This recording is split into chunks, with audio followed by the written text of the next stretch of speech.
Donc, chers élèves, bonsoir. Nous allons entamer le dernier chapitre de notre programme, la compétence 3, intitulé Aperçu sur l'histoire de la philosophie. Voilà, donc la première leçon, nous allons voir la période antique. Mais avant, nous allons voir l'introduction et quelles sont les pensées qui ont émergé dans cette période antique. Il faudrait, dans un premier temps, connaître, il faut savoir situer la période antique. L'histoire de la philosophie, c'est l'histoire des grandes doctrines, des idées et théories formulées par les philosophes à travers les époques. Cette histoire n'est pas indépendante de l'histoire de l'humanité, telle qu'elle est présentée en 4 grandes phases ou périodes, par les sociologues, les historiens, les exégètes, les sociologues et les scientifiques. Donc, c'est l'ensemble de ces domaines scientifiques qui ont permis de retracer l'histoire, l'histoire de la philosophie. Ainsi, nous avons la période antique ou l'Antiquité, la période médiévale ou Moyen-Âge, la Renaissance, la période moderne, encore appelée la modernité, et la période contemporaine. La Renaissance, elle, est perçue comme une période charnière très courte, parce que c'est une période qui est très courte. Elle est rattachée à tort ou à raison par certains auteurs au Moyen-Âge et par d'autres à la modernité. Donc, la Renaissance, vu qu'elle est très courte, il y a des auteurs qui rattachent cela au Moyen-Âge. Voilà. D'autres même pensent que la Renaissance peut être rattachée à la modernité. La philosophie est née de l'étonnement et de l'inquiétude devant l'immensité de l'univers, la beauté du monde, mais aussi devant la fugacité des choses et des hommes. Il faut comprendre par là que la philosophie est née à partir de l'étonnement. Vu l'univers, les gens ont commencé à s'interroger, sur l'univers, à s'interroger sur la nature. Donc c'est l'ensemble de ces choses qui vont susciter la réflexion philosophique. Toutefois, devant l'énigme que constitue l'univers, l'étonnement se mue en curiosité. Donc l'étonnement va se transformer maintenant en curiosité, à la recherche de la sagesse ou du savoir. Donc les gens vont s'interroger sur l'univers, ils vont s'interroger sur la nature. Et donc cette interrogation va susciter la curiosité, la volonté de chercher à comprendre la nature et l'univers. Et c'est pourquoi la philosophie se présente comme une discipline de la quête de la connaissance. Si donc la philosophie, dès l'origine et dans son déploiement historique, est amour de la sagesse, exercice libre de la raison, recherche et non possession du savoir, examinons dans le détail comment la pensée s'est manifestée et déployée pendant ces différentes phases de l'évolution de l'humanité. Et donc, la philosophie ne possède pas le savoir, ou bien la philosophie ne possède pas la sagesse. Mais la philosophie est en quête du savoir, la philosophie est en quête de la sagesse. Donc nous allons chercher maintenant à comprendre qu'est-ce qui a marqué la période antique. Qu'est-ce qui a marqué la période antique? En grand 1, la période antique.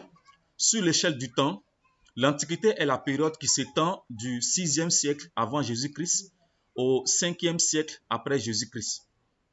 L'évolution de cette période renvoie en général à l'émergence de 2 grandes civilisations, la civilisation grecque et la civilisation romaine, d'où l'appellation contractée Antiquité gréco-romaine.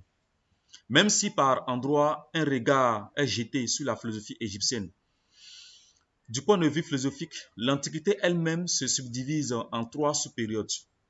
Nous avons la période présocratique, la période socratique et la période post-socratique. Dans cette optique, Socrate devient le repère de l'histoire de la philosophie, non pas parce que la philosophie commence réellement avec lui, comme le pensent certains, mais parce qu'avec lui, la manière de philosopher a changé. Donc, il faut comprendre que la période antique se subdivise en 3 grandes parties. Nous avons la période présocratique, c'est-à-dire la période qui vient avant Socrate. Nous avons la période socratique, c'est-à-dire que la période de Socrate lui-même et la période post-socratique parce que la philosophie ne s'arrête pas. Après la mort de Socrate, la philosophie va continuer.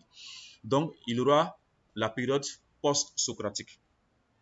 On voit à travers ce découpage que Socrate est pris comme une référence. Voilà. Donc, il est pris comme une référence, non pas parce que la philosophie commence avec Socrate, mais parce que à travers Socrate, la manière de faire la philosophie va changer. Voilà. Je voudrais dire que la philosophie devient comme une discipline, voilà, à travers Socrate. C'est ce qu'il faut comprendre. Quelles étaient les préoccupations majeures, quelles étaient les préoccupations majeures, les sujets de réflexion des penseurs en cette période? Discours sur l'être. Les préoccupations des penseurs de la période antique portaient essentiellement sur l'être. La définition ou la caractéristique de l'être n'est pas la même d'un auteur à un autre ou d'une école de pensée à une autre. Il faut d'ores et déjà comprendre que la préoccupation majeure des penseurs de la période antique portait sur la connaissance de l'être. Dans la période présocratique, les courants de pensée avant Socrate sont en fait des écoles qui portent les noms des localités ou des régions dans lesquelles elles sont situées, ou encore des groupes socioculturels qui les ont initiés. Donc, cela voudrait dire que s'il y a une école ici à Cocody, donc l'école va s'appeler l'école Cocody. S'il y a une école à Bingerville, l'école va s'appeler l'école Bingerville. Donc, dans la période présocratique, avant Socrate, les écoles portaient les noms des localités où ces écoles étaient implantées. C'est ce qu'il faut comprendre. Aussi, 3 écoles principales ont retenu l'attention des historiens de la philosophie. Nous avons l'école ionienne, l'école pythagoricienne et l'école éléatique. Ces 3 écoles elles-mêmes ont été influencées par les travaux et les recherches de Thalès de Milet, astronome et géomètre grec, moins 639 à moins 546 avant Jésus-Christ, et par les techniques et les traditions des Égyptiens. Nous allons voir maintenant la position d'Héraclite d'Éphèse par rapport à l'être. Comment Héraclite perçoit l'être? Comment Héraclite conçoit l'être? Quelles sont les caractéristiques de l'être selon Héraclite? Ça, c'est le premier point que nous allons voir en cette période présocratique. Il est issu d'une illustre famille aristocratique, c'est-à-dire une famille noble, implantée à Éphèse. Donc, c'est pourquoi on dit Héraclite d'Éphèse. Il vient d'Éphèse. Et très tôt, une réputation de grande obscurité va l'entourer et finit par le faire surnommer l'obscurité. Donc, Héraclite sera perçu comme l'obscur, parce que sa pensée est hermétique et énigmatique. Ses écrits sont hermétiques, c'est-à-dire que ses écrits sont complexes, voilà, sont complexes et énigmatiques. Voilà. Donc, cet hermétisme ou encore l'énigmatisme de sa pensée va faire de lui, n'est-ce pas, l'obscur. La philosophie d'Héraclite est essentiellement une conception tragique du monde et de l'homme qui s'articule autour de 3 concepts ou 3 expressions indissociables ou synonymes que sont le logos, le devenir et l'harmonie des contraires. Donc, il faut comprendre que sa philosophie va s'articuler autour de ces trois concepts. Le logos, le devenir et l'harmonie des contraires. Le logos est en réalité celui de l'être. Logos est l'être qui se donne à l'homme et qui se dérobe à lui, qui le transcende et qui lui est immanent, d'où le devenir. Donc, le logos, c'est l'être. En quelque sorte, si on se place dans le contexte religieux, on va dire que le logos, c'est Dieu. Voilà, c'est Dieu. Mais il n'a pas employé le terme Dieu, mais le logos, c'est l'être. L'être, bien sûr, avec E majuscule. L'être, c'est ce qui est au-delà. Voilà, c'est ce qui est au-delà du monde dans lequel nous vivons. Et Héraclite pense que l'être, il se donne à l'homme, c'est-à-dire qu'il se présente à l'homme, il est présent, ça va, et qu'il se dérobe, et en même temps, il est absent. Donc, l'être, il est présent et il est absent. Il est présent par, il est présent par ses signes. L'être se dévoile à l'homme, mais dans son dévoilement, l'être demeure dans le retrait parce qu'il n'est pas posé là physiquement. Il n'est pas là de façon tangible. On ne peut pas le toucher comme un objet physique. Ça va? Donc, ce déploiement de l'être va montrer clairement qu'il est en mouvement. D'où le devenir. Parce que le devenir, c'est un mouvement. Donc, l'être chez Héraclite est en mouvement. Il est dans un devenir. Il devient, il est en mouvement. Il se montre à l'homme et il se retire également à l'homme. En effet, pour Héraclite, la nature aime les contraires.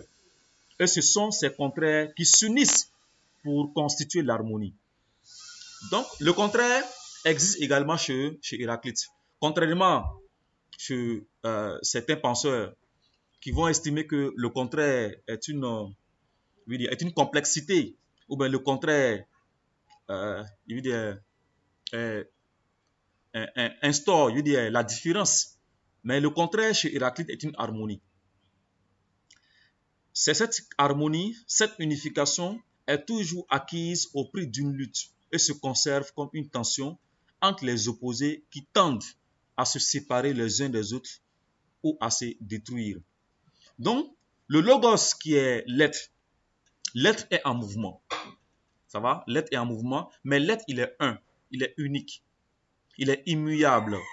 C'est qu'il ne change pas. Il est un, il est immuable, il ne change pas. Maintenant, c'est ce teint-là qui va se déployer dans la nature. Il va rentrer en conflit avec les choses qu'on appelle les étangs. Héraclite va appeler ça les étangs. Donc, il rentre en conflit avec les étangs pour créer d'autres choses, pour se multiplier. Donc, comme l'être est en mouvement, il n'est pas statique, il n'est pas immobile, il est en mouvement. Donc, dans son mouvement, l'être se déploie, il se multiplie pour donner naissance aux choses. Ça va. Maintenant, les choses également vont s'unir pour redevenir un. Donc, il y a un mouvement cyclique. Le mouvement chez Héraclite, c'est un mouvement cyclique. Ce n'est pas un mouvement linéaire. Le mouvement linéaire a un début et a une fin. Ce n'est pas le cas chez Héraclite. Le mouvement a un début et le mouvement a une fin. Ce n'est pas le cas chez Héraclite. Mais chez Héraclite, le début, la fin d'une chose se trouve dans le début. La fin d'une chose se trouve dans le début. Mais le début également, en se déployant en se déployant ou bien dans son mouvement, le début ne perd pas. Le début est contenu également dans la fin. Donc, ce qui voudrait dire qu'il y a un mouvement cyclique. La même chose naît, la même chose naît, se met en mouvement, ça va, se met en mouvement et redevient encore son point de départ. Donc, il y a un mouvement cyclique. Ainsi, le combat est père de toutes choses. C'est par le combat. Quand tu entends le combat, c'est le mouvement. Donc, c'est par le mouvement que naît toute chose. Toutes les choses naissent selon la lutte et la nécessité. Et ce combat entre les contraires est au fond la tragédie qui oppose l'un au multiple et le multiple à l'un. C'est par le mouvement que naît la multiplicité des choses. Ça va? Et l'un qui a donné naissance à la multiplicité des choses, ce teint-là ne disparaît pas. Ce teint est contenu en chaque étang, en chaque objet. Et les étangs, ou bien encore les choses, vont s'unir pour former l'un. Et c'est pourquoi il y a le contraire entre l'un et la multiplicité des choses. Pour Héraclite, toutes les choses naissent de l'un, et l'un naît de toutes choses. Et c'est au cours d'une lutte que le multiple jaillit. Et l'un qui enfante toutes choses, les choses naissent à partir de l'un. Les choses naissent à partir de l'un. Et ces choses vont se rétracter pour donner naissance également à l'un. Donc, il y a une harmonie entre l'un et la multiplicité des choses. Et c'est au cours d'une autre lutte, que le multiple se nie pour devenir son contraire, qu'il a abandonné, mais dont il est issu. Voilà. Donc, la multiplicité des choses, lorsque l'un se déploie pour donner naissance à la multiplicité des choses, mais ces mêmes choses-là, les choses, les étangs qui sont dans l'univers, vont redevenir, vont se nier, ou bien vont rentrer en mouvement et s'unir pour redevenir l'un. Par conséquent, s'il n'y a d'être que du devenir, il faut surtout comprendre et savoir que le devenir n'est pas purement linéaire. Ce n'est pas une ligne, non, mais c'est un cercle. Le mouvement, le logos, qui est l'être chez Héraclite, se met en mouvement en fonction, n'est-ce pas, d'un cercle. Un cercle ou bien encore, plutôt comme un cycle. Le devenir n'est pas purement linéaire, il n'est pas une négation absolue de l'être, mais il se déroule plutôt à l'intérieur d'un cercle ou d'un cycle. Le devenir n'est pas un devenir de l'être, mais un devenir dans l'être. Car c'est toujours à l'intérieur du même que s'opèrent les changements, les transformations, d'où l'idée d'un retour, d'un éternel retour, de ce qui naît et de ce qui disparaît. Donc, Héraclite, comme on l'a dit au départ, c'est un philosophe obscur, un philosophe hermétique par la complexité de ses écrits, par la complexité de ses pensées. Et donc, il faut comprendre que chez lui, l'être, c'est le logos. Le logos, c'est l'être. L'être, c'est ce qui va au-delà, qui se présente à l'être, à l'homme, et en même temps aussi qui se retire à l'homme. D'où le mouvement chez l'être. Mais le mouvement de l'être chez Héraclite n'est pas linéaire. C'est un mouvement cyclique, dans la mesure où ce qui est au départ se met en mouvement pour donner la naissance aux choses. Mais ce sont les mêmes choses également qui vont s'unir pour devenir l'un. Le point de départ. C'est ce qu'il faut comprendre chez Héraclite. D'où l'éternel retour ou bien encore le mouvement cyclique chez Héraclite. Donc, sa conception de l'être, ce qu'il faut comprendre, c'est ça.